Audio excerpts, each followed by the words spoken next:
What's going on, guys? Coming at you with a video. This time we're talking about Overwatch. I know we've been talking a lot about Zelda and there's still more I want to talk about. We're going to even talk about that on my upcoming podcast.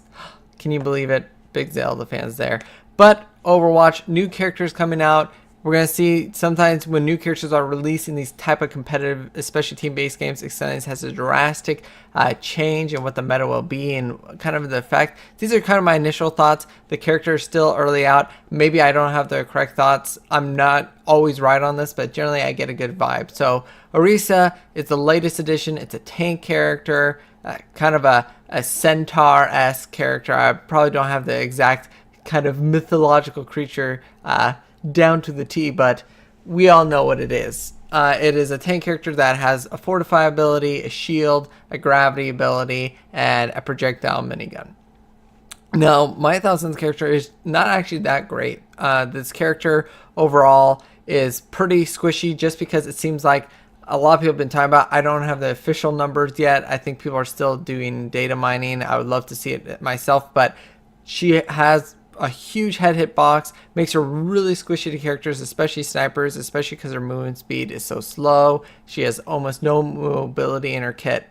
Moving on, the really strong ability I find about her is her Fortify. It makes her effective health go from 400 to 800, including the armor effect. I already made a video about that with the Bastion, about damage reduction and effective health, especially including armor. So that ability is really strong, and it makes it immune to CCs. So unlike Bastion, you can get hooked. You can't get hooked. You can't get flashbang. You can actually even get out of CCs like Bear Trap. So overall, that's great. Also, the gravity ability is really strong, especially on maps like Sanctum and even some of these high ground maps where you can pull people off the high ground on a very low cooldown, and it's something that you can use more frequently. It's something that you can just use as a tool or pull people off the map that usually can't get pulled off the map. It's kind of like a gimpy, a little bit weaker Roadhog hook, right? It's pretty fun. It's very slow, but it's not like the strongest ability. Of course, you can get that as an engage tool, but it's just really not that great. And finally, her normal attack, which is a projectile shot minigun, it's not that great. To be honest, it's a great shield buster. It shoots really fast, and if people are in the mid and close range, it can do a lot of damage. And yeah, it works. It's an okay attack. It works as a primary fiber. She just doesn't have any more follow-up damage to really like complement the rest of her kit. She's kind of just like, I can live and drop a shield that is mobile. And then finally, her ultimate is a damage buff, which is essentially 50%. It gives everyone the nano boost damage effect on your character. So it's like, okay, I do a lot of damage. And overall, but it can be destroyed by AoE or even people focusing it.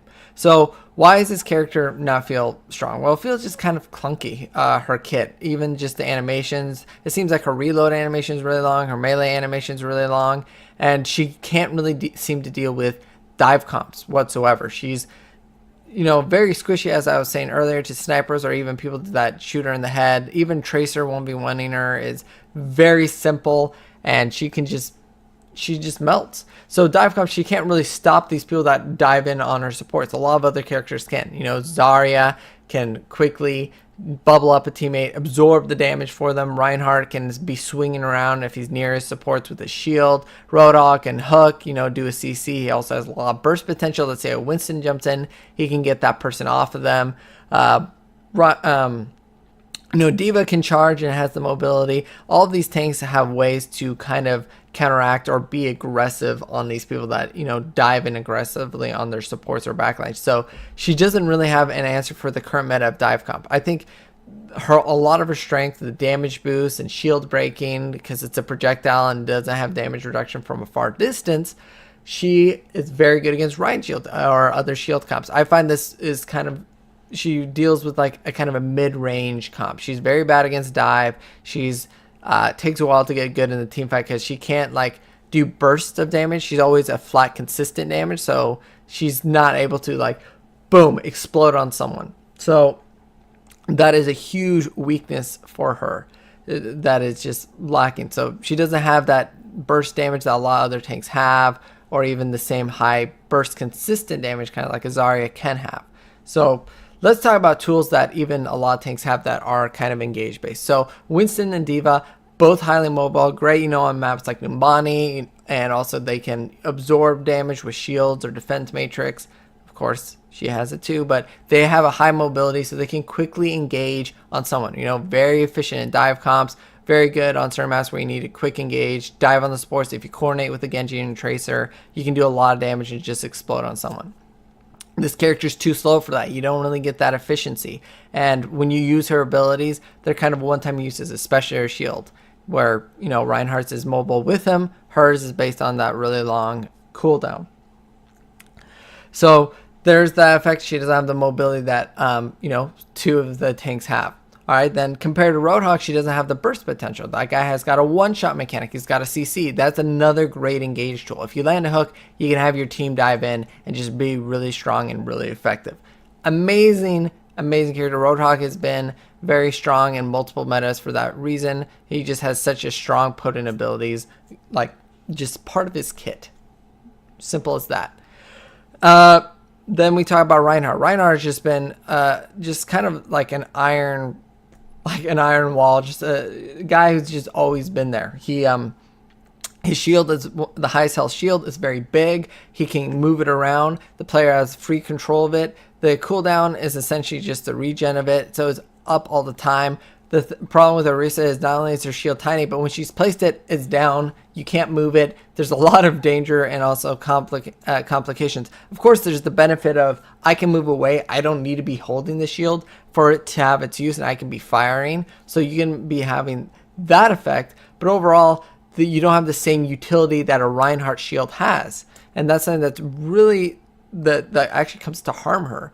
And not only that, Reinhardt has great engage potential. You have the charge engage, you have fire strike engage, you have earth shatter, you have a lot of different abilities. Think that she doesn't have. She just kind of has like mini buffs or mini utilities and things that just don't feel like they sync well together. Now we were talking about Zarya, another great engage. She's got black hole. She can keep teammates alive away from a dive comp, something I was saying earlier. So just Orisa feels really lacking. She has really no way to truly protect teammates at all in this game, and that's just comes back to bite her. So I think there might be a place for her eventually. I think definitely, like, if it was triple tank era, I think she would be really interesting. She could break the Ryan shield, be really aggressive on that. But that's only so far the only interesting mechanic of hers. So far, it just doesn't seem she's strong. I don't have a lot of hope for her right now. I think they're going to have to hotfix and possibly change how she interacts with the rest of the cast later on in the game. I just right now don't see a good use for her. I do think they need to cooldowns.